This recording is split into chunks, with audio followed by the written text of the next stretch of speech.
0. Bien-aimés dans le Seigneur, Shalom, que la grâce de Dieu nous soit favorable.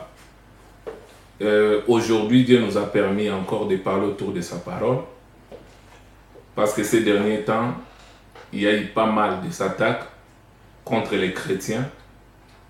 Il y a eu pas mal des actions des terroristes islamiques qui agressent des chrétiens gratuitement. Et il y a des gens qui se posent des questions. Quelle attitude nous, chrétiens, nous devons avoir face à ces agresseurs, face à ces gens-là? Et nous allons essayer de parler autour de la parole, essayer de répondre à cette question. En tant que chrétiens, en tant qu'enfants de Dieu, quelle attitude nous devons avoir face à nos ennemis, face à nos agresseurs? Alors, sans plus tarder, nous allons essayer un peu de parler de la mort. Parce que le thème, c'est chrétiens face à la mort. Quelle attitude nous devons avoir face à la mort, face à nos agresseurs? Alors, la première fois où la Bible a fait mention de la mort, nous le voyons dans Genèse au chapitre 2, les versets 16 à 17. La Bible dit: l'Éternel Dieu donna cet ordre à l'homme. Il dit: tu pourras manger de l'arbre du jardin, et tu ne mangeras pas de l'arbre de la connaissance du bien et du mal. Car le jour où tu en mangeras, tu mourras certainement. C'est là où la Bible a fait premièrement mention de la mort. Et pour ce qui concerne la mort, nous avons deux types de morts. Il y a la mort spirituelle et il y a la mort physique. La mort spirituelle précède toujours la mort physique. Même si vous allez dans le monde mystique, des fois, avant de tuer quelqu'un physiquement, on essaye d'abord de l'éliminer spirituellement. Une fois que spirituellement la personne est morte, c'est alors que physiquement, ils pourront aussi les détruire facilement. Alors, quand nous prenons l'histoire d'Adam et Ève, ils étaient dans une parfaite relation avec Dieu, dans une communion parfaite avec Dieu. Donc, le fait qu'ils étaient unis avec Dieu, c'était le symbole de la vie. Ils avaient la vie. Mais au moment où l'homme a péché, l'homme s'est séparé de Dieu, l'homme n'avait plus la vie. C'était la mort. Voilà pourquoi, quand nous parlons de la mort, nous ne devons pas oublier que l'homme est tripartite. Il a l'esprit, il a l'âme et il vit dans un corps. Donc l'homme est un esprit qui possède une âme et il vit dans un corps. Donc la mort physique ne concerne que les corps physiques. Mais la mort spirituelle concerne l'homme intérieur, l'esprit, l'âme de l'homme. Alors la mort, par définition, c'est la séparation de l'homme avec Dieu, ou la séparation de l'esprit créateur, de l'esprit créature. C'est-à-dire, s'il y a séparation entre l'esprit de Dieu et l'esprit de l'homme, nous parlons de la mort spirituelle. Nous allons voir avec Adam, quand il a été chassé du jardin, il y a eu séparation. Donc spirituellement, Adam était déjà mort, quoique vivant physiquement. C'est pourquoi nous disons ceci: toute personne qui n'a pas Jésus, toute personne qui n'a pas reçu Jésus dans sa vie comme Seigneur et Sauveur, n'a pas la vie, quoique vivant physiquement. Et vous allez voir la sentence de Dieu au verset 17 quand il dit « Le jour où tu en mangeras, tu mourras certainement ». Donc l'homme était mort le même jour. Il était mort le même jour. Alors si nous allons dans Genèse au chapitre 5, le verset 5, nous voyons la Bible nous dit « Tous les jours d'Adam, tous les jours qu'Adam vécut furent de 930 ans, puis il mourut. » Donc, au moment où Dieu a chassé Adam de sa présence, c'était la mort spirituelle. Et nous disons que la mort spirituelle précède la mort physique. Voilà pourquoi dans le monde mystique, si on veut détruire quelqu'un, tuer quelqu'un physiquement, il commence d'abord par le détruire spirituellement. S'il est mort spirituellement, c'est alors que physiquement, il sera aussi mort. C'est ce qui s'est passé avec Adam. Au moment où Dieu l'a chassé de sa présence, il y a eu séparation entre l'esprit de Dieu et l'esprit de l'homme. Entre l'esprit créateur et l'esprit créature. Il y a eu la mort spirituelle. Quoique Adam vivait encore physiquement. Et il a fait 930 ans avant de mourir physiquement. Or, aux yeux de Dieu, la Bible dit dans 2 Pierre chapitre 3, le verset 9, la Bible dit ceci.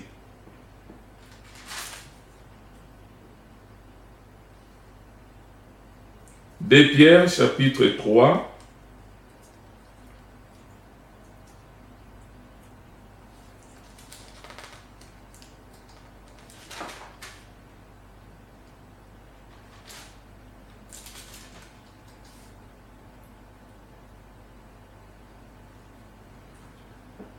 mais il est une chose, le verset 8, bien-aimés, que vous ne devez pas ignorer, c'est que devant le Seigneur, un jour est comme 1000 ans, et 1000 ans sont comme un jour. Donc, aux yeux de l'Éternel, Adam n'a pas fait un jour. C'est comme quelqu'un qui a péché le matin et il est mort physiquement le soir. Maintenant, par le péché d'Adam, l'humanité tout entière était vendue au péché, comme nous dit Romains, chapitre 5, le verset 12. Romains chapitre 5, le verset 12 nous dit ceci. C'est pourquoi, comme par un seul homme, le péché est entré dans le monde, et par le péché, la mort. Et ainsi, la mort s'est étendue sur tous les hommes, parce que tous ont péché. Et la Bible dit, tous ont péché et sont privés de la gloire du Seigneur. Donc, au moment où Adam nous a engendrés, parce que notre première naissance, c'est la naissance adamique. Donc nous étions tous nés, morts spirituellement, quoique vivants physiquement. Maintenant, Dieu, dans son amour, il ne pouvait pas laisser l'homme mort spirituellement. Et Dieu a apporté la solution par Jésus-Christ, le second et le dernier Adam. Voilà pourquoi un chrétien, c'est celui qui est né de nouveau. Un chrétien, ce n'est pas celui qui va à l'église, ce n'est pas celui qui fréquente une église, ce n'est pas celui qui est régulier aux réunions, mais un chrétien, c'est d'abord celui qui est né de nouveau. c'est lui qui est engendré par Christ, le second et le dernier Adam. On n'est pas né chrétien. On n'est pas né enfant de Dieu. On le devient. Parce que nous tous, nous sommes d'abord des créatures de Dieu. Nous tous, nous sommes des créatures de Dieu. Allons dans Jean chapitre 1er. Jean chapitre 1er. Je commence au verset 10 jusqu'au verset 3, au verset 13. La Bible dit ceci. Elle a été dans le monde, c'est-à-dire la parole qui est la lumière, c'est Jésus-Christ. Et le monde a été fait par elle, par la parole. Et le monde ne l'a point connu. Le monde là, c'est les hommes. Les hommes n'ont pas connu Jésus, les hommes n'ont pas connu la parole, les hommes n'ont pas connu la lumière parce qu'il est la lumière du monde. Verset 11. Elles ne l'ont point reçu. Verset 11. Elle est venue chez les siens et les siens ne l'ont point reçu. Verset 12. Mais à tous ceux qui l'ont reçu, à ceux qui croient en son nom, c'est-à-dire à sa parole, elle a donné le pouvoir de devenir enfant de Dieu.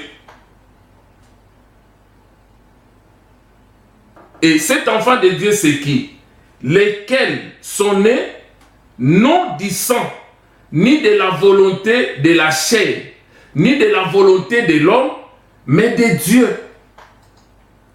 Parce que dans notre première naissance, c'est la naissance adamique. Adam nous a engendrés d'une manière charnelle. Raison pour laquelle David a dit dans Psaume 51, le verset 7, que ma mère m'a enfanté dans les péchés, ma mère m'a conçu dans l'iniquité. Donc nous tous, par la première naissance, nous étions conçus dans l'iniquité, enfantés dans les péchés. Quand bien même nous étions vivants physiquement, mais sur le plan spirituel, nous étions morts. Voilà pourquoi Dieu, dans son amour, il a apporté la solution par Jésus-Christ pour que nous soyons nés de nouveau et que par Christ, nous recevions la vie éternelle pour échapper à la seconde mort. Parce que la seconde mort, c'est ça la mort que nous devons craindre. Ce n'est pas la mort physique. La seconde mort, c'est la mort que nous devons craindre. Le temps de feu, l'enfer. Il y aura des plaies et des graissements des dents. Alors, revenons un peu sur la mort. Nous revenons un peu sur la mort. Que nous dit la Bible? Quelle attitude nous devons avoir face à la mort, nous chrétiens? Déjà, dans Actes, au chapitre 1er, le verset 8. Actes, chapitre 1, le verset 8. La Bible dit, « Mais vous recevrez une puissance, le Saint-Esprit survenant sur vous, et vous serez mes témoins. » Or, selon les Grecs, la racine du mot témoin veut dire martyr. Donc, un vrai chrétien, un vrai disciple de Jésus, né de nouveau, baptisé du Saint-Esprit, il est témoin, il est martyr. C'est-à-dire c'est quelqu'un qui doit être prêt à mourir pour Jésus. Il doit être prêt à se sacrifier pour Jésus. Et quand je dis être prêt à mourir pour Jésus, cela ne veut pas dire que nous devons aller détruire nos ennemis ou tirer vengeance de nos ennemis. Parce que la Bible nous dit, dans Deutéronome 32, le verset 35, Ce n'est pas à nous de tirer vengeance sur nos ennemis. La Bible dit, Deutéronome 32, le verset 35, l'Éternel dit, « À moi la vengeance et la rétribution. » Donc c'est Dieu lui-même qui tirera vengeance de nos ennemis, des gens qui nous persécutent, des gens qui nous tuent, des gens qui nous font souffrir.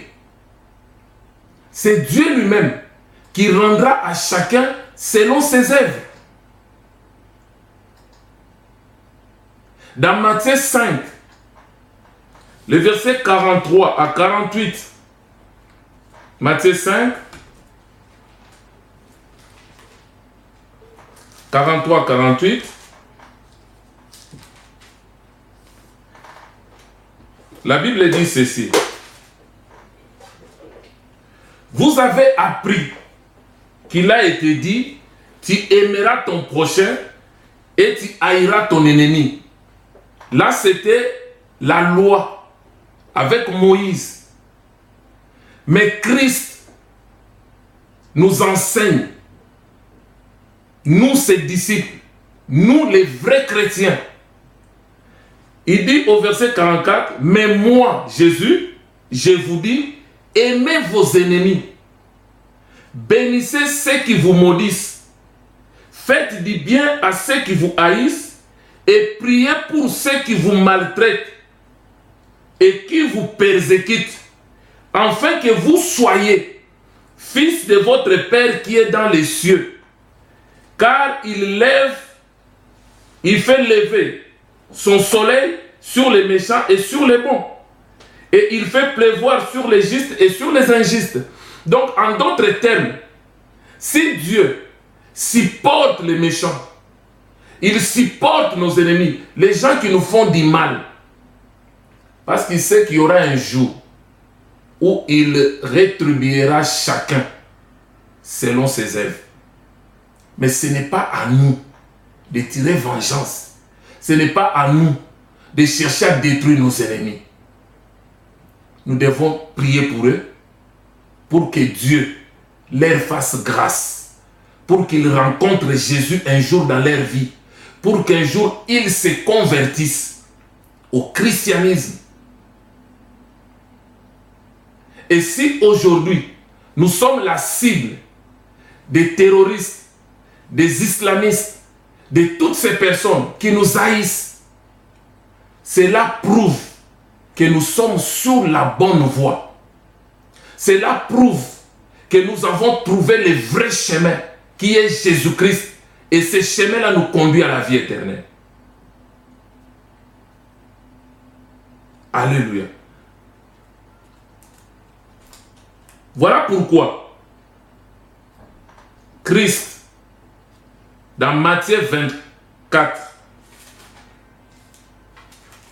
il nous a dit, c'est ça la prophétie.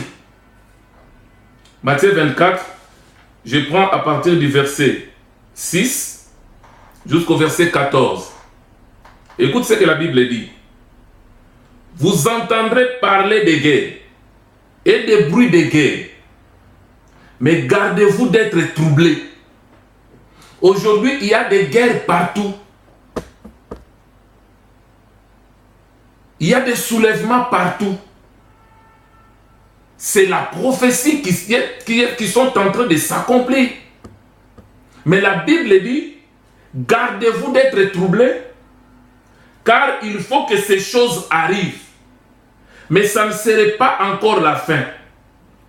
Une nation se lèvera contre une autre, un royaume contre un autre. Il y aura en divers lieux de famines et de tremblements de terre. C'est ce que nous vivons au quotidien.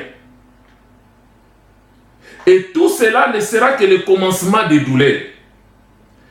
Verset 9, Jésus nous dit ceci. Toi chrétien, toi enfant de Dieu, voilà ce que Christ dit.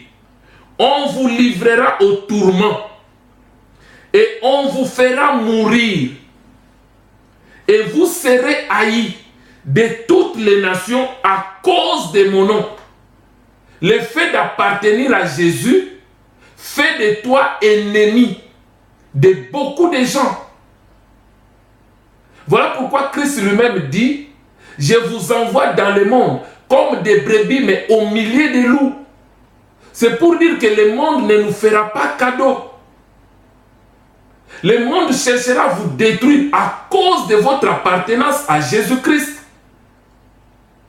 Et voilà pourquoi un vrai chrétien qui est martyr, il doit se préparer à conséquence par rapport à ça. Et il ne doit pas craindre la mort. Il ne doit pas craindre la mort. Il ne doit pas craindre la mort.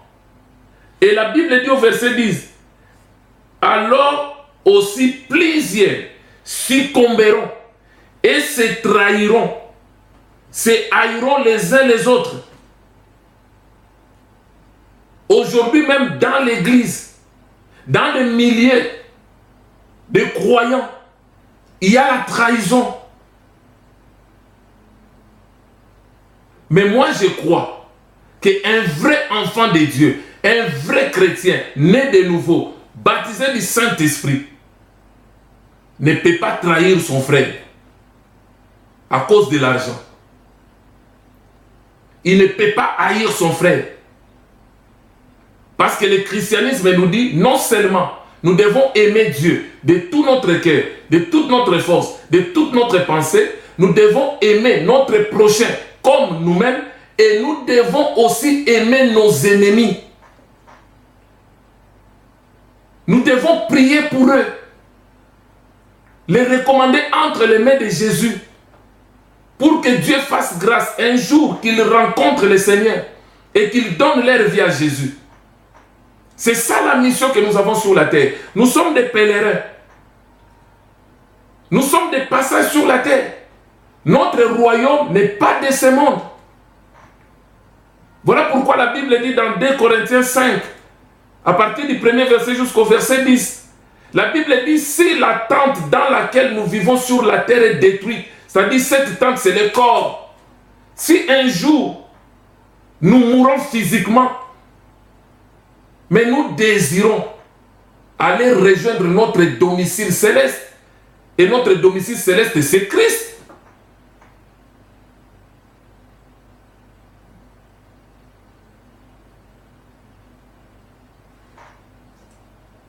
Notre domicile céleste, c'est Christ.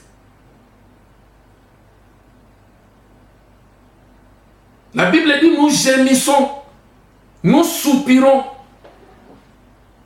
nous désirons aller les rejoindre. Alléluia. Voilà comment nous devons concevoir la mort. La Bible nous dit dans Matthieu 10, le verset 28. Matthieu 10, verset 28.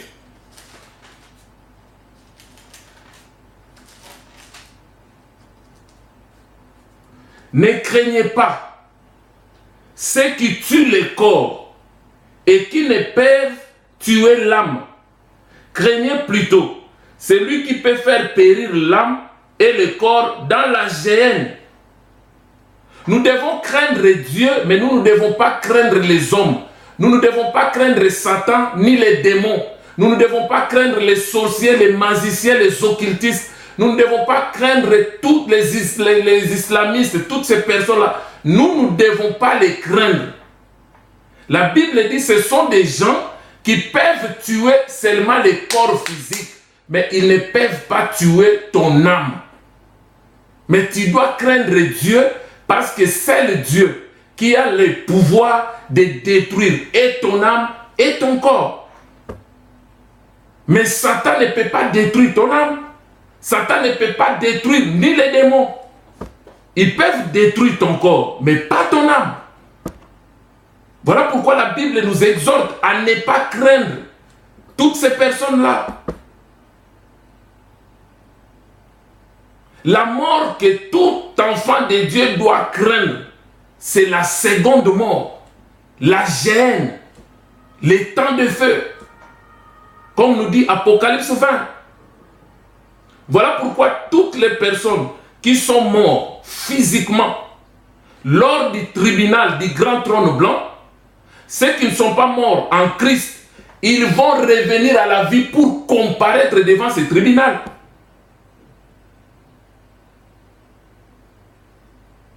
On va lire ça, Apocalypse 20.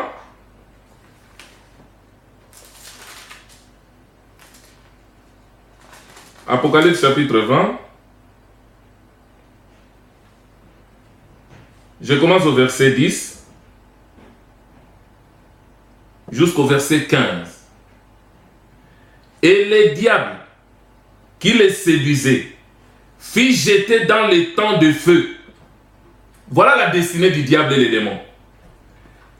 Et de soufre, où sont la bête et les faux prophètes. Parce que la bête et les faux prophètes, ils vont précéder Satan dans les temps de feu. Ils seront tourmentés jour et nuit au siècle des siècles. Verset 11. Puis j'ai vu un grand trône blanc, et celui qui était assis, la terre et le ciel s'enfuirent devant sa face, et il ne fut plus trouvé de place pour eux. Et j'ai vu les morts. Écoutez bien. J'ai vu les morts, grands et petits, qui se tenaient devant le trône. Des livres furent ouverts, mais un autre livre fut ouvert, celui qui est le livre de vie. Et les morts furent jugés selon leurs œuvres, d'après ce qui a été écrit dans ces livres. La mer rendit les morts qui étaient en elle. Tous les gens qui sont morts dans la mer va rendre tous ces morts-là. La mort et le séjour des morts rendirent les morts qui étaient en eux, et chacun fit juger selon ses œuvres. Puis la mort, le séjour des morts furent jetés dans les temps de feu. C'est la seconde mort, les temps de feu. Quiconque ne fut pas trouvé écrit dans le livre de vie fut jeté dans les temps de feu. Alléluia. Donc la mort que nous devons craindre, c'est la seconde mort. Voilà pourquoi celui qui a accepté Christ, Christ lui donne la vie éternelle et il échappe à la seconde mort. Voilà pourquoi nous ne devons pas craindre la mort physique.